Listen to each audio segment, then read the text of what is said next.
हजारों वर्ष पहले जब धरती पर सभ्यताएं बस रही थीं और देवताओं की कहानियां इतिहास बन रही थीं, उसी समय एक भविष्यवाणी की गई थी। एक ऐसे व्यक्ति की भविष्यवाणी जो एक दिन बुराई का अंत करेगा, जिसे दुनिया एक दिन नीलकंठ के नाम से जानेगी।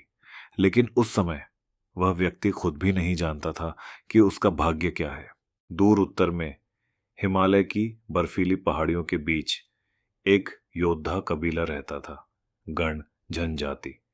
एक ऐसा कबीला जो लगातार संघर्ष में जी रहा था, कभी दुश्मन कबीलों के हमले तो कभी कठोर मौसम। और इस कबीले का नेता था शिव, एक साहसी और शक्तिशाली योद्धा। शिव केवल एक योद्धा नहीं थे, वे अपने लोगों के रक्षक थे। उनकी ताकत केवल उनके हथियारों में नहीं, बल्कि उनके दिल में थी।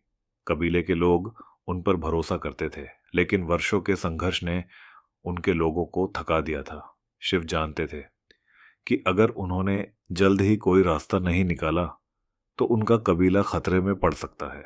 एक दिन कबीले में कुछ अजनबी लोग आए। वे दूर दक्षिण से आए थे, एक महान साम्राज्य से जिसका नाम था मेलुहा।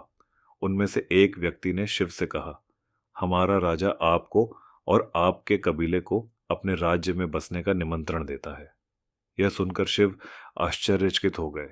उन्होंने पूछा, आप हमें क्यों बुला रहे हैं? अजनबी ने मुस्कुराते हुए कहा, क्योंकि मेलुहा एक नई शुरुआत देना चाहता है। अजनबी ने शिव को बताया, मेलुहा कोई साधारण राज्य नहीं है। वहां के लोग अनुशासन और नियमों के साथ जीते हैं। वहां बीमारी बहुत कम है और समाज पूरी तरह व्यवस्था पर आधारित है। लेकिन सबसे रहस्यमयी चीज है सोमरस, एक विशेष औषधि जो मनुष्य को स्वस्थ और लंबा जीवन देती है। कबीले के लोगों के लिए यह खबर आशा की किरण थी। उनके पास अब एक नया अवसर था, एक नई जिंदगी। लेकिन शिव अभी भी सोच में थे। क्या सच में ऐसा राज्य हो सकता है? क्या यह सब सच है? लेकिन जब उन्होंने अपने लोगों की थकी हुई आंखों को देखा तो उन्होंने निर्णय ले लिया। शिव ने कहा, हम मेलुहा जाएंगे।